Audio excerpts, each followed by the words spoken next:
को आज शेयर करूंगी कि आपको कौन सा ऑप्शनल चूज करना चाहिए। ऑप्शनल चूज करने का क्राइटेरिया क्या होना चाहिए। देखिए कितना सुंदर लगता है हमारे गांव का हरियाली। मैं कुछ खास नहीं बनाई हूँ, पोहा बनाई हूँ। जय श्री कृष्णा, स्वागत है आपका हमारे चैनल पुष्पलता व्लॉग्स पे। और मैं पुष्पलता आप लोगों के सामने फिर से आ चुकी हूँ एक नए व्लॉग लेकर, एक नए जज्बे के साथ। और अभी समय की बात करूँ तो शायद 4:30 या 5 बजे होंगे। I am not sure, but maximum 5 बजे ही होंगे। और अभी देखा जाए तो पूरा अंधेरा है। और अभी मैं छत पे जूता वगैरह पहन के आई हूँ एक्सरसाइज करने, योगा करने। आजकल थोड़ा मैं डिप्रेस्ड चल रही हूँ, तो डिप्रेशन से निकलने का एक ही तरीका है, योगा करें। दिमाग को दिमाग को भी थोड़ा सा रिलैक्स की आवश्यकता होती है ना। जैसे शरीर को रिलैक्स की आवश्यकता होती है, उसी तरीके से दिमाग को भी रिलैक्स की आवश्यकता होती है। तो चलिए सबसे पहले मैं करती हूँ एक्सरसाइज। तो अब मेरा एक्सरसाइज किया हुआ हो चुका है और अभी समय की बात करूँ तो 6:20 हो चुके हैं। और देखिए किस तरीके से उजाला हो गया। जब जिंदगी हो या ये जहाँ हो, यदि जिंदगी और इस जहाँ में बहुत ज़्यादा अंधेरा आने लगे ना, बहुत ज़्यादा अंधेरा, तो समझ लीजिएगा उसके कुछ घंटों बाद ही एक नई किरण आपके सामने, एक नई उम्मीद लेकर आएगी। जो ये हमारा उजाला, इसका जीता जागता उदाहरण है। देखिए मेरी सिस्टर आई थी ना, तो लेकर आई थी। तो चलिए अब चलते हैं नीचे। अब मैं आ चुकी हूँ नीचे और जिस मोबाइल से मैं रिकॉर्ड कर रही हूँ उसका चार्ज हो गया ख़त्म। 6:30 बज चुके हैं। इसे मैं लगा देती हूँ इस चार्ज में। देखिए ये चार्ज मीठू काट दिया था। इधर बना रहे हैं मम्मी खाना, चावल बन गया लगता है और साग बना रहे हैं। मेरे टेबल का हाल देखिए। और इधर बेचारा, इसको इधर रख दी हूँ क्योंकि नीचे धान रखा हुआ है ना, तो फिर धान में हवा नहीं जाएगा तो खराब हो जाएगा। बस कब कुटाइएगा मम्मी? मम्मी इधर धूप ही नहीं निकल रहा है, धूप निकलता ना तो कुटाया रहता अभी तक। तो चलिए अब मैं कर लेती हूँ ब्रश। तो मेरा ब्रश किया हुआ तो हो चुका है। मैं पपीता छील रही थी तो अचानक से आया, ब्रश नहीं की तो सोची चलो पहले ब्रश ही कर लेती हूँ। चला गया होगा लाइन। लाइट चला गया। 10 मिनट रहता तो साग बन जाता ना हमें।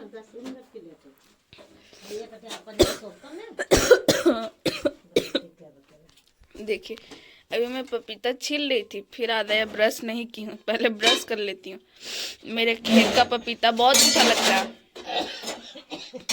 और मम्मी मिर्ची इतना इतना उड़ा रहे कि पूछिए। पपीता काट के आधा से ज्यादा खत्म करके और फिर से जा रही हूँ पपीता हिलाने खेत में। कच्चा पपीता, पका हुआ पपीता नहीं, क्योंकि सब्जी बनाना है। मेरे खेत में इतना सारा पपीता हो गया ना। देखिए ये भी आएगी। आ गई ना। ये भी अच्छी है बेचारी।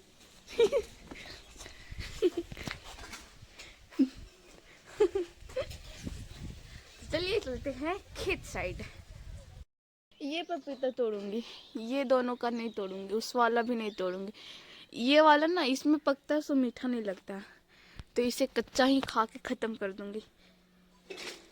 तो अब मैं आ चुकी हूँ और इधर बना रही हूँ फरस बीन का भुंजिया और पपीता का सब्जी बना दूंगी। साग तो बन चुका है, चावल भी बन चुका है और साथ में रोटी बना दूंगी। और हाँ, सबसे ज़रूरी बात कि आज मैं आप लोगों को शेयर करूंगी कि वैकल्पिक विषय का चूज कैसे करें। बहुत सारे लोगों में ये कंफ्यूजन होता है कि हम ऑप्शनल कैसे चूज करें, हमें कौन सा ऑप्शनल चूज करना चाहिए, क्या ये ऑप्शनल स्कोरिंग है या ये नन स्कोरिंग है, किस में ज़्यादा मार्क्स आते हैं, किस में कम मार्क्स आते हैं। तो इस टाइप में मैं आप लोगों को आज शेयर करूंगी कि आपको कौन सा ऑप्शनल चूज करना चाहिए, ऑप्शनल चूज करने का क्राइटेरिया क्या होना चाहिए। तो बी कंटिन्यू, आप हमारे चैनल पे बने रहे, वीडियो में ब्लॉगिंग में बने रहे, आपको मिलेगी एक इंटरेस्टिंग जानकारी। ये देखिए मैं पपीता छील भी ली हूँ। अब इसे फटाफट से काट लेती हूँ। तो अब मैं आ चुकी हूँ छत पे, मतलब मैं नहीं, हम लोग सब खाना खाने के लिए। खाना भी बन चुका है, तो चलिए पहले खाते हैं खाना। वैसे खा ही रही थी, बीच में याद आ गया, चलो व्लॉग कंटिन्यू कर लेते हैं। और आप लोगों का भी स्वागत है मेरे घर में भोजन ग्रहण हेतु। वैसे मैं बहुत बार ये बात बोल चुकी हूँ, तो आप लोगों को बोरिंग भी लगता होगा, बट फिर भी आमंत्रित है। तो खाना खा के अब मैं आ चुकी हूँ टेबल पे। और टाइमिंग की बात करूँ तो 9:38 हो चुके हैं। और सबसे पहला मेरा काम होता है डेली बेसिस पे रूटीन बनाना, कि मेरे को आज क्या क्या पढ़ना है, किस टाइम पे क्या पढ़ना है। तो चलिए सबसे पहले बनाती हूँ मैं अपना टाइम टेबल। सो ये रहा मेरा टाइम टेबल। इधर इधर इग्नोर कीजिएगा, इस पे ध्यान दीजिएगा। 9:45 से आज का मेरा स्टडी स्टार्ट होता है और समाप्त होता है रात के 1 बजे तक का। और इसे मैं 3 सेशन में बांट दी हूँ, जैसे आप लोगों को पता है, फर्स्ट सेकंड थर्ड में। तो आप लोगों को मैं यहाँ पे जब यहाँ 10 मिनट का रेस्ट लूँगी, तो इस टाइम आपको मैं बता दूंगी कि ऑप्शनल सब्जेक्ट का कैसे चूज करें। तो चलिए बिना समय गंवाए हुए अब मैं पढ़ना स्टार्ट करती हूँ।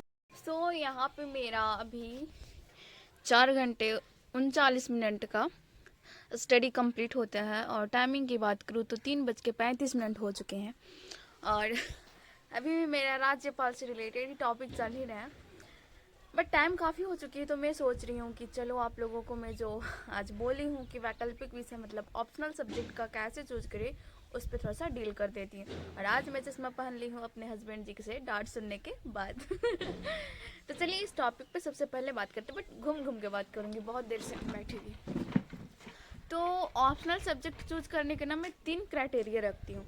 पहला क्राइटेरिया ये होता है कि आप जो ग्रेजुएशन में लिए हैं उससे रिलेटेड ले सकते हैं। एग्जाम्पल के तौर पे मैं अगर हिंदी ली हूँ, मेरा ग्रेजुएशन में हिंदी था, तो मैं हिंदी ऑप्शनल चूज की हूँ। क्योंकि मैं जब 11th में थी, 10th में थी, 9th में थी, तो उसी टाइम से मेरे को पता था कि मेरा हिंदी मजबूत है और मैं उसमें अच्छा कुछ कर सकती हूँ, तो मैं हिंदी ले ली।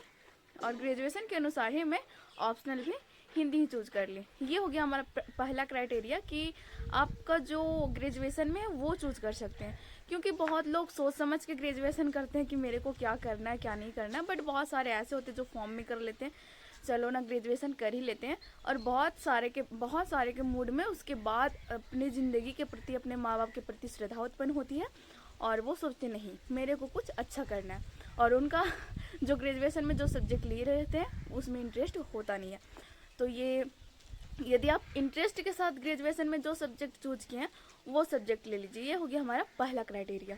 अब मैं दूसरा क्राइटेरिया की बात करूँगी, तो वो हो गया इंटरेस्ट मतलब जब आप जीएस पेपर पढ़ते हैं उसके बाद आप लोगों को पता चलता है कि हम लोगों को पता चलता है कि हम कौन सा सब्जेक्ट में ज़्यादा इंटरेस्ट ले रहे हैं। कोई सोशियोलॉजी में लेते हैं, कोई पॉलिटी में लेते हैं, कोई ज्योग्राफी में लेते हैं, कोई कुछ में लेते हैं, है ना। तो आप जब जीएस पेपर पढ़िएगा ना, तो आपको अनुभव हो जाएगा कि मेरे को कौन सा सब्जेक्ट में ज़्यादा इंटरेस्ट उत्पन्न हो रहा है। तो आप इंटरेस्ट के अनुसार ले लीजिए। ये हो गया हमारा दूसरा क्राइटेरिया। अब आपको इंटरेस्ट भी नहीं समझ में आ रहा है, ग्रेजुएशन के थ्रू ही भी नहीं समझ में आ रहा है, तो हमारा लास्ट ऑप्शन बचता है, वो है टीचर। यदि आप कोई कोचिंग ज्वाइन किए हैं या फिर कहीं से भी पढ़ रहे हैं, तो पता चलता है कहीं ना कहीं कि कोई खास टीचर होते हैं जो बहुत अच्छे समझाते हैं, है ना, बहुत अच्छे समझाते हैं। तो उस समय आप क्या कर सकते हैं कि जो टीचर भी बहुत अच्छे से समझा रहे हैं, जो टीचर का जो पढ़ाने का तरीका है वो कॉन्सेप्ट बहुत अच्छे से क्लियर कर पा रहे हैं, तो उस सब्जेक्ट का वैकल्पिक विषय चुन लीजिए। मतलब कि यदि वो सर जीएस पेपर पढ़ा रहे हैं और वही सर ऑप्शनल सब्जेक्ट भी पढ़ा रहे हैं, तो आप वो सब्जेक्ट ऑप्शनल सब्जेक्ट में चूज कर सकते हैं। ये हमारा हो गया 3 क्राइटेरिया, जो बहुत नॉर्मल सी है। बट मैं आप लोगों को हमेशा ये राय दूंगी कि आप अपने दिमाग से ऑप्शनल सब्जेक्ट चूज कीजिएगा, क्योंकि ऑप्शनल के बारे में ना खुद को पता होना चाहिए। क्योंकि हमें ही पता होता है कि मुझे किस चीज़ में बहुत ज़्यादा नींद आती है। एग्जाम्पल के तौर पर मैं ज्योग्राफी पढ़ूंगी तो दूसरी दुनिया में खो जाती हूँ, तो मेरे को ज्योग्राफी में बिल्कुल भी इंटरेस्ट नहीं है, इकोनॉमिक्स में बिल्कुल भी इंटरेस्ट नहीं है। तो आप लोगों को पता होता है कि कौन सा सब्जेक्ट में आपको इंटरेस्ट है, कौन सा सब्जेक्ट में नहीं इंटरेस्ट है। तो आप टीचर के अनुसार भी ले सकते हैं, कौन से टीचर अच्छा पढ़ाते हैं, कौन से टीचर थोड़ा लो पढ़ाते हैं, है ना। तो ये हमारा हो गया 3 क्राइटेरिया। तो आई होप कि आप लोगों को अच्छे से समझ में आ गया होगा कि मैं आप लोगों को क्या बताना चाह रही हूँ। तो चलिए अब चलते थोड़ा सा नीचे, खाना वाना खाते हैं। और आज देखिए, आज ना धूप बिल्कुल भी नहीं है, मतलब देखने से नजर नहीं आ रहा होगा कि बादल किए हुए, बट बादल किए हुए, धूप तो बिल्कुल मतलब बिल्कुल भी नहीं है। और इधर हमारे सूर्य देवता को देखिए, ऐसा प्रतीत हो रहा है कि चंद्रमा है, चंद्रमा की भांति प्रतीत हो रहे हैं। अच्छा, मैं आप लोगों से एक क्वेश्चन पूछती हूँ, छोड़िए हटाइए, फिर कभी पूछ लूंगी। तो अब मैं आ चुकी हूँ नीचे और मुझे लगी है प्यास, तो कर रही हूँ गर्म पानी। वैसे ये गर्म हो गया होगा, थोड़ा और गर्म होएगा, थोड़ा सा और गर्म करूँगी। अब मैं डाल लेती हूँ इसे इसमें। एक बार इसमें पी थी गर्म पानी, फिर ले रही हूँ। फिर से आ चुकी हूँ मैं टेबल पे और अभी मैं नोट्स बना रही थी। हाँ, राज्यपालक की विवेकी शक्तियाँ। जिस तरीके से राष्ट्रपति की विवेकी शक्तियाँ है ना, उससे दुगना राज्यपाल की विवेकी शक्तियाँ, इतना ज़्यादा पूछे मत। अरुणाचल प्रदेश के संदर्भ में, मणिपुर, कर्नाटका, सिक्किम, मणिपुर के जो पहाड़ी क्षेत्र है उसके संदर्भ में विशेष विवेकी शक्तियाँ हैं। तो चलिए, हाफ नोट्स बन चुका है, हाफ बचा हुआ है, और स्टडी की बात करूँ तो वही का वही है। अब मैं आ चुकी हूँ नीचे और जा रही हूँ थोड़ा सा खेत साइड। पता है, अभी मैं जा रही थी ना तो बकरी मेरे को देख के गगा रही थी बेचारी, देखिए अभी भी देख रही है, अभी भी। कहाँ हुआ? देखिए कितना सुंदर लगता है हमारे गांव का हरियाली। चारों तरफ भी हरा हरा नजर आएगा। आ रहा?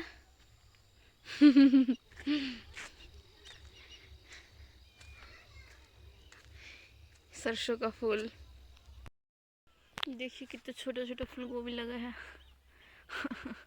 इसमें भी, इसमें तो और भी छोटू है। एकदम छोटा छोटा सा है, यहाँ से दिखेगा एकदम छोटा छोटा। पूरे धारी धार लगा हुआ है। देख रहे हो? इसमें नहीं, इसमें बहुत छोटू है, इसमें भी बहुत छोटू है, इसमें भी बहुत छोटू है।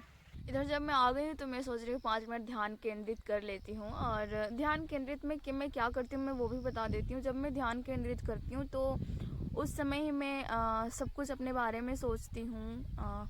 मुझे क्या क्या पूरे दिन में करना है वो सोचती हूँ। मेरी फैमिली की क्या स्थिति है वो सोचती हूँ। मेरे फैमिली कितने स्ट्रगल कर रहे हैं, कितने स्ट्रगल करके मुझे पढ़ा रहे हैं वो सोचती हूँ। तो एक मेरे ना माइंड में मोटिवेशन उत्पन्न होता है, मतलब मेरा मेन मोटिवेशन ना मेरा फैमिली ही है और साथ में समाज भी है, बट सबसे ज़्यादा मेन मोटिवेशन का काम मेरा फैमिली ही करते हैं। तो मैं माइंड में जब भी मैं ध्यान केंद्रित करती हूँ तो उसमें मैं सोचती हूँ कि मेरे को क्या करना है क्या नहीं करना है, मैं पूरे दिन में जो रूटीन फॉलो बनाई थी वो फॉलो की या नहीं की, अगर नहीं की तो क्यों नहीं की, और हमें कौन कौन से सुधार करने। तो चलिए अभी करते हैं 5 मिनट का ध्यान केंद्रित। देखिए मेरे खेत में कितना छोटा छोटा मटर है, इसको पता नहीं कौन सा मटर बोलते, पता नहीं। मेरे को भी नहीं मालूम, मम्मी बोलते हैं कुछ कुछ, पता नहीं क्या बोलते हैं। सो भी एक ही फला मेरे को नजर आ रहा है, और दिख जा भाई। मेरे घर में अभी भी मटर का दाना निकाल के मम्मी रख दिए ताकि हम लोग खाएं, लेकिन हम लोग खाते नहीं है। देखिए किधर है। पपीता भी आएगा तो मम्मी छील के रखेंगे तो हम लोग खाएंगे, जब कभी मैं छील लेती हूँ वैसे, अब और नहीं है। तो अब मैं आ चुकी हूँ घर, और चलिए अब बिना समय गंवाए हुए पढ़ते हैं। और टाइमिंग की बात करूँ तो 5:13 हो चुके हैं। अर्चना का आधार कार्ड ये रहा। अभी हमारे घर पे निमंत्रण आया। निमंत्रण कहाँ से?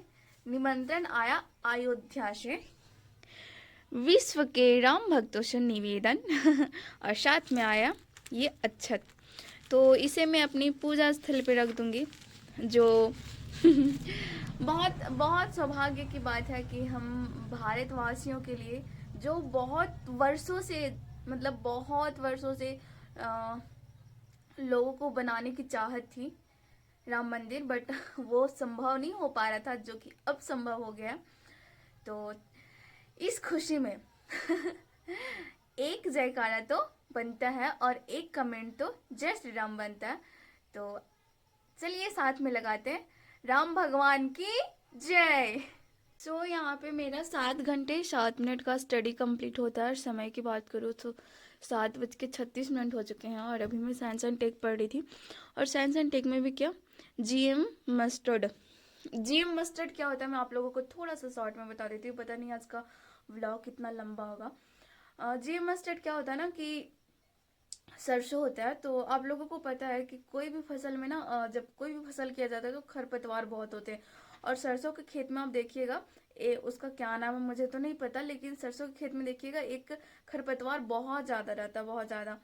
तो सरसों को एक ऐसे हाइब्रिड तरीके से निर्माण किया जाता है, उसमें 3 जीनों का प्रयोग किया जाता है, 3 अलग अलग जीन का प्रयोग करके सरसों में डाला जाता है और एक हाइब्रिड सरसों का निर्माण किया जाता है।